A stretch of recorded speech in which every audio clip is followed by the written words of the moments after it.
ఇష్టం లేని పెళ్లికి ముక్కు పట్టుకొని లాక్కొచ్చావు. నేను ముందే చెబుతున్నాను, ఈ పిల్లని పెళ్లి చేసుకుంటాక చేసుకోను అంతే. నోరు ముయ్యరా. శంకర శాస్త్రి గారు అల్లుడు అవడం అంటే నీ అదృష్టం అనుకో. వేర్రే మొగమా దిగు. దిగు. ఏమిటి పిన్ని గారు అబ్బాయి అంటున్నాడు? ఏం లేదమ్మా, ఇల్లు చాలా అందంగా ఉంది అంటున్నాడు. అరుగో మాటల్లోనే వచ్చేసారు. రండమ్మా, రండి రండి రండి రండి. కామాక్షి, నువ్వు వెళ్ళి అమ్మాయి సంగతి చూడు. అలాగే. రే శంకరం, పెళ్ళికొడు కామేశ్వరరావు, మీ మామగారు శంకర శాస్త్రి, శంకరాభరణం శంకర శాస్త్రి. ఎప్పుడైనా చూసేవా? వాడి మోహం పసివాడు, వాడెక్కడ చూసుంటాడు బాబు. నేను నా చిన్నతనంలో బాబు గారి పాట వినాలని ఎన్నో కలలు కనేదాన్ని. మా వారు నన్ను ఎక్కడికి బయటికి తీసుకువెళ్లేవారు కాదు. దాంతో ఆ కోరిక అలాగే మిగిలిపోయింది. బాబుగారు సాక్షాత్తు సరస్వతి పుత్రులని చెప్పుకునేవారు మా రోజుల్లో. పుట్టిన ఇన్నేళ్లకి బాబుగారిని చూడగలిగాను. చూడడం ఏమిటమ్మా, మా శంకరంతో సంబంధమే కలుపుకోబోతుంటాను. కూర్చోవా. అది నిజంగా మా పూర్వజన్మ సుకృతం బాబు. బాబుగారు, మా వాడిని చెప్పుకోవడం కాదు గాని మా కాముడికి ఏమిటి నోర్మయ్యరా, మా కాముడు పెద్దలంటే భయభక్తులు వినయ విధేయతలు ఉన్నవాడు బాబు. విన్నావట్రా? వినయ విధేయతలు ఉన్నవాడట. మా వాడికి ఒక్క దురలవాటు లేదు బాబు. విన్నావట్రా? ఏ దురలవాడు లేనివాడట. పొద్దున్నే శుభ్రంగా ఇంత సద్దన్నం తింటాడే తప్ప కాఫీలు గీఫీలు అలవాట్లేవు బాబు. ఆహాహాహా, ఈ రోజుల్లో సద్దన్నం తిని అల్లుడు దొరకడం ఎంత అదృష్టంరా.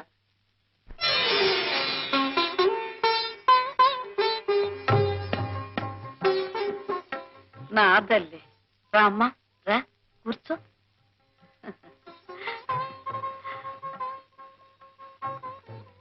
అమ్మాయి వచ్చిందిరా. అబ్బాయిని తలెత్తి చూడమనండి పిన్ని గారు. నువ్వు చూడవే శారదా. చూడవా, నువ్వే పెళ్లి కూతురులా సిగ్గుపడిపోతున్నావేమిటి? చూడు.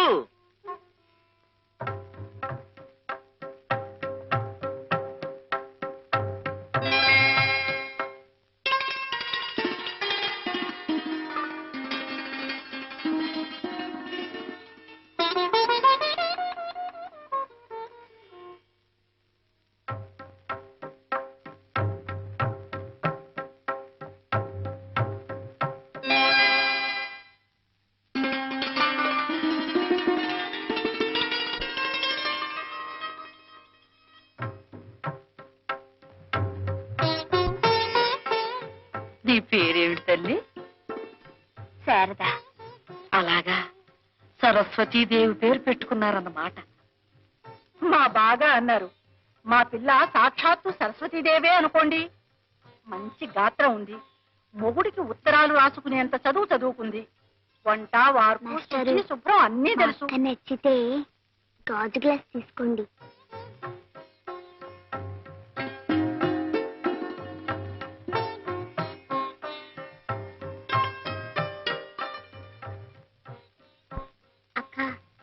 మాస్టర్ నచ్చితే స్టీల్ గ్లాస్ తీసుకో.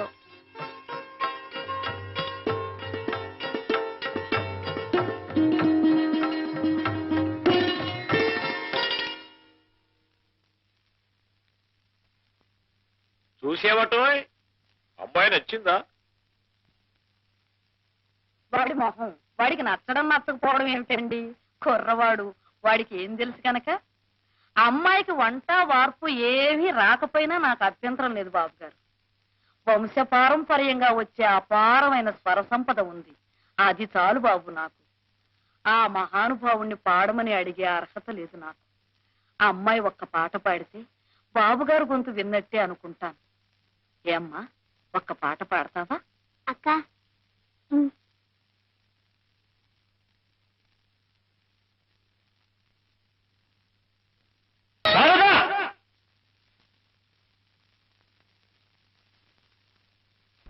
నువ్వు పాడుతున్న రాగం ఏమిటి, అంటున్న స్వరం ఏమిటి? శుద్ధ హిందువులలో ఆ రిషభం ఎలా వచ్చింది?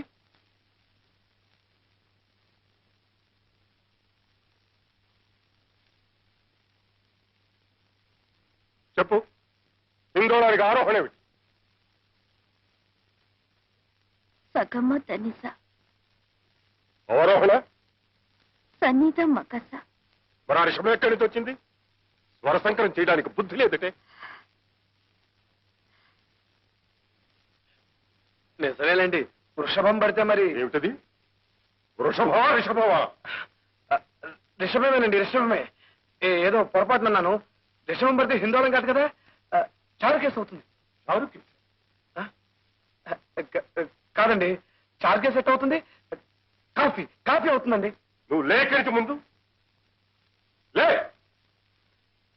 రిషభం అన్న మాట కూడా పలకడం చేతకాని వాడివి సంగీతం గురించి మాట్లాడడానికి నీకేం అర్హత ఉందయ్యా? తెలిస్తే తెలిసినట్లుండాలి, లేకపోతే నోరు ముసుగు పడి ఉండాలి. అది కాదండి. బాబు గారు, తమని మరొకసారి కలుస్తాం. ఆ అవసరం లేదు. అవసరం లేదురా, నీకేది అవసరం లేదు. కానీ శారదకి పెళ్లి అవసరం, ఒక తోడు అవసరం, ఒక నీడ అవసరం. ఏ సంగీత విద్వాంసుడికో కట్టబెట్టి దాని గొంతు ఎందుకు కోస్తావురా? నువ్వు అనుభవించే సుఖం చాలకనా? సంగీత సామ్రాట్టివి, శంకరాభరణంలో దిట్టవి, గండపెండీరం తొడిగించుకున్న వాడివి. ఈ వేళ ఎవరైనా కచేరీకి పిలిచి ₹1 ఇస్తున్నాడు రా. శుభ్రమైన బట్ట కట్టి ఎన్నేళ్లయిందిరా సంతృప్తిగా 2 పూట్ల భోంచేసి కనీసం శారదకి ఒక మంచి రవికల గుట్టైనా కొనిపెట్టగలుగుతున్నావా? ఇంకా నీకెందుకురా ఈ కంచిగరుడు సేవ? ఒరేయ్, రసికులు కాని వాళ్లకు కవిత్వాన్ని వినిపించే దౌర్భాగ్యాన్ని తన నుదుట రాయొద్దని ఏడుస్తూ వేడుకున్నాడు రా కాళిదాసు. ప్రజలకు నీ సంగీతం అవసరం లేనప్పుడు, ఆ సంగీతం నీకు కూడు గుడ్డ పెట్టలేనప్పుడు నీకెందుకురా ఇంకా ఆ వ్యామోహం? నీకుంది సరే, ఆ వ్యామోహంతో ఆ పసిదాని బ్రతుకు నాశనం చేయడానికి హక్కు నీకెవడిచ్చాడ్రా? కాదురా, ఈ జన్మలో దానికి పెళ్లి కాదు. ఇలాంటి తండ్రికి పుట్టారనే ఆనందంతో ఏ నుయ్యో గొయ్యో చూసుకుంటుంది. అప్పుడు ఆ శవాన్ని ఎదురుగా పెట్టుకుని పాడుకుంది కదా సంగీతం. నిన్ను దైవం కూడా రక్షించలేడురా.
నువ్వు పాడుతున్న రాగం ఏమిటి? అంటున్న ఆ స్వరం ఏమిటి?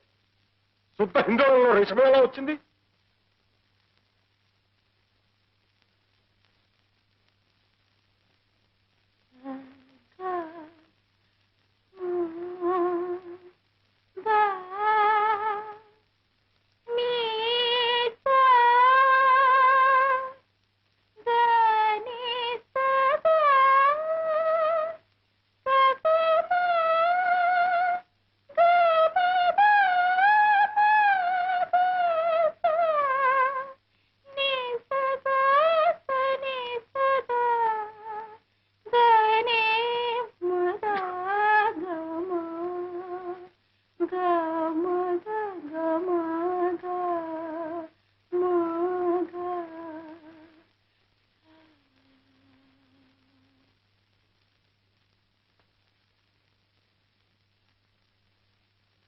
ఏమిటోరా కాముడు, ఉన్నదాన్ని ఊరుకోకుండా ఆ అమ్మాయిని పాట పాడమని నేనే అడిగాను.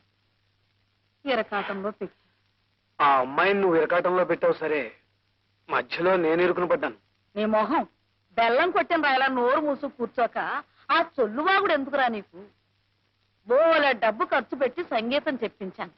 20-30 కృతుల దాకా నేర్చుకున్నావు. రిషభం అనడం చేతగాలదట్రా నీకు? నీ కర్మ కాకపోతేను. నువ్వు సడక్కే మధ్యన చేత కాకనా? కావాలంటే ఇప్పుడు పరీక్ష పెట్టు, గడగడ రాగాలు ఆరోహణలు అవరోహణలు అన్ని అప్పచెప్పేస్తాను. ఉన్నట్టుండి ఆయన కళ్ళేసేసరికి నాకు వణుకు పుట్టింది. ఆ కంగారులో ఏదో ఆగేశాను. అంతే. 10 జన్మలు తల్లకిందులుగా తపస్సు చేసినా మనలాంటి వాళ్ళకి అలాంటి సంబంధం దొరుకుతుందా నాయన? చేతులారా దూరం చేసుకున్నావు. ఆ సంబంధం తప్పిపోయినందుకు నీకంటే ఎక్కువగా బాధపడుతోంది నేనే. నీకేం తెలుసు? నాకు సంగీతం రాదనేగా పొమ్మన్నాడు ఆయన. చూద్దాం.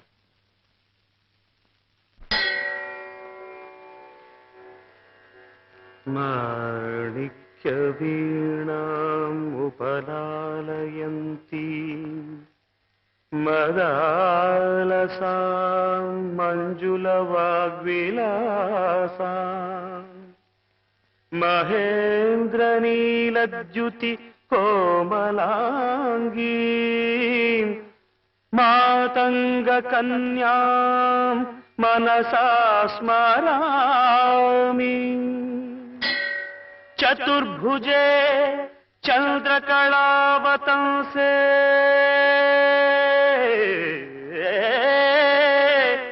కుచోన్నతే కుంకుమరాగశోణే పుండ్రేక్షు పాశాంకుశ పుష్పబాణహస్తే నమస్తే నమస్తే నమస్తే జగదేకమాతః.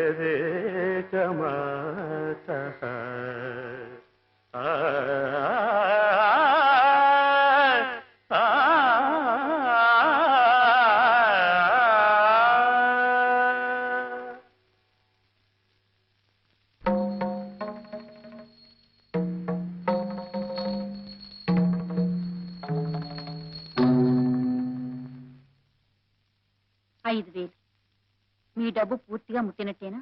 ముట్టిందమ్మా. ఉండండి, రసీదు ఇస్తాను. సుబ్బయ్య గారు, నాకు రసీదులతో పని లేదండి. శంకర శాస్త్రి గారి బాకీ పూర్తిగా తీరిపోయిందని మీరొక్క మాట అంటే చాలు. అదేం మాటమ్మా? చూడండి, ముందు ముందు శాస్త్రి గారు ఎప్పుడు ఎంత డబ్బు అడిగినా ఇస్తూ ఉండండి. ఆ బాకీ నేను తీరుస్తాను. అలాగేనమ్మా. వస్తానండి.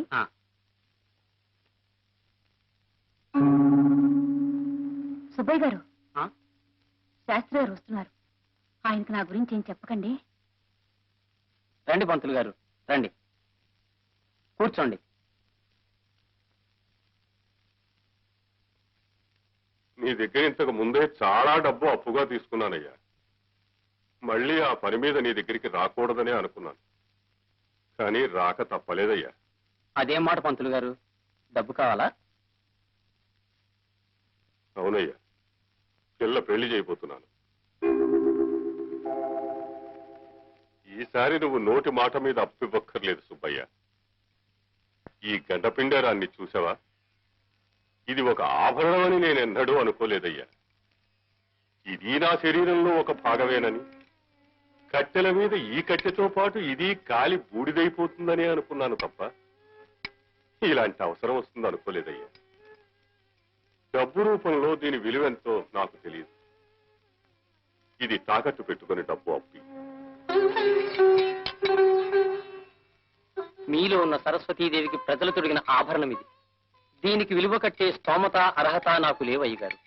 మీకెంత డబ్బు కావాలంటే అంత డబ్బు నేను సంతోషంగా ఇస్తాను.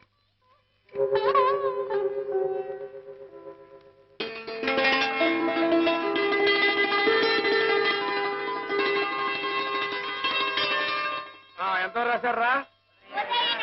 ఉదయనుడు వాసవద. ఏమిట్రా? ఎందుకురా? సాయంత్రం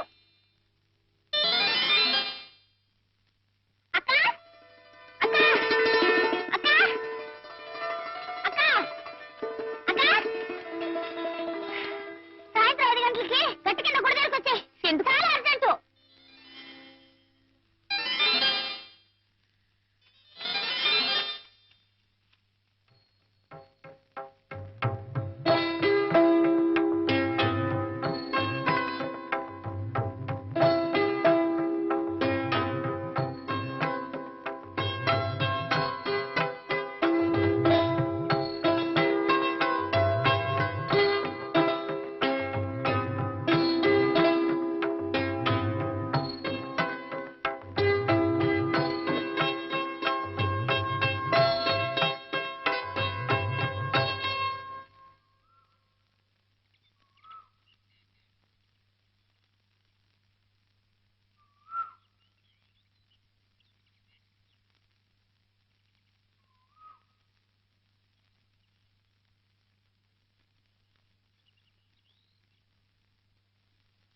ఏమిటిదంతా? అంతా మీ మంచికే. దానికి కొంచెం ఎత్తుకోండి.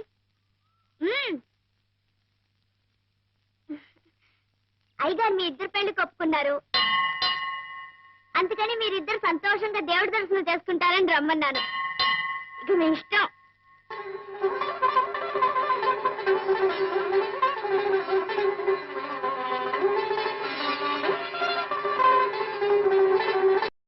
గుమ్మం దగ్గరకు వచ్చిన లక్ష్మి చేజారిపోయిందని బాధపడ్డాను బాబు గారు. తమంతట తమరే పిలిచి పిల్లనిస్తున్నారంటే ఇదంతా మా కాముడు సుఖం. మా వాడు ఎప్పుడు అంతేనమ్మా. సొంటి కొమ్మేననుకోండి, కళ్ళల్లో పెట్టుకుంటే భక్కున మండుతుంది, ఆ తర్వాత మంచు ముక్కలే చల్లబరుస్తుంది. సుందరం బాగవుతారేనా? మాట ఇది కటు, మనసు వెన్నపూస. ఇక శుభలేఖల పని పూర్తయినట్టే. పోతే నువ్వు ఒప్పుకుంటావనే నమ్మకంతో నేను ఒక మాట ఇచ్చానురా. ఏమిట్రా అది? మన శేషాచలం గారి హాలు ఎవరో తీసుకుని రీమోడల్ చేసి దానికి రంగులవి వేసి ఆర్భాటంగా తయారు చేశారురా. మన అమ్మాయి పెళ్లి రోజునే దాని ప్రారంభోత్సవం కూడాను. అలాగా? ఆ హాలుని నీ కచేరీతో పునఃప్రారంభించాలని వాళ్ళ కోరిక. వాళ్ళు వచ్చి నన్ను అడిగారురా. నేను సరేనమ్మా. బాబు గారి కచేరియా? ఒక్కసారి కూడా వినకుండానే పోతాననుకున్నాను. ఇన్నేళ్లకి నా కోరిక తీరబోతోందన్నమాట. అది వాడి అంగీకారం మీద ఆధారపడి ఉంటుందమ్మా. ఏరా ఏమంటావు? అలాగే.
పెద్దలందరికీ నా నమస్కారాలు.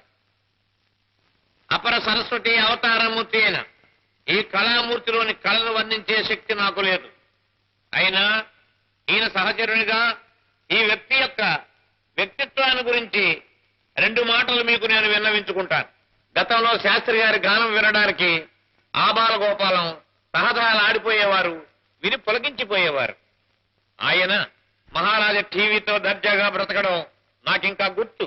ఆ వైభవం, ఆ వెలుగు నాకింకా కళ్ళ కట్టినట్టు కనపడుతోంది. కానీ కాలక్రమేణా సంగీతంలో అనేక మార్పులు వచ్చాయి. ఉదాహరణకి వాటైనా కాటైనా, కరిచైనా కొరికైనా అనేది సాహిత్యము, మలేరియా వ్యాధిగ్రస్తుని వణుకు లాంటి సంగీతము తయారయ్యాయి. అనేక శబ్దాలు, కూతలు, కేకలు, అరుపులు, నిట్టూర్పులు సంగీతంలో చోటు చేసుకున్నాయి. ఈ స్థితిలో తన గానానికి ఆదరణ లేని దశలో శ్రీ శాస్త్రి గారు తన ఇంటి 4 గోడల మధ్య అదే సభా వేదిక అనుకుని క్రిమికీటకాదులే రసికత గల శ్రోతలు అనుకుని తన సంగీత సాధనని కొనసాగిస్తూ వచ్చారు. తన సర్వస్వము అయిన సాంప్రదాయ సంగీతానికి ఈ రోజు ఇంత ఆదరణ లభించడంతో ఈ బ్రహ్మఋషి మొహంలో కొత్త తేజస్సు కనబడుతోంది. 10 కాలాల పాటు శ్రీ శాస్త్రి గారు తన గానామృతాన్ని మనకు విందు చేసే శక్తిని భగవంతుడు వారికి ప్రసాదించాలని నేను ప్రార్థిస్తూ ఉన్నాను. సెలవు.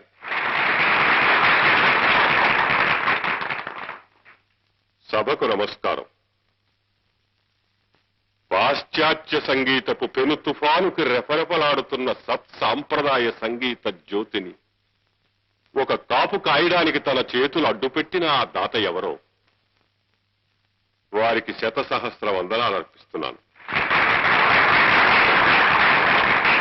సృష్టించిపోతున్న భారతీయ సంస్కృతిని సాంప్రదాయాన్ని పునరుద్ధరించడానికి నడుం కట్టిన ఆ మహామనీషికి శిరస్సు వంచి పాదాభివందనం చేస్తున్నాను.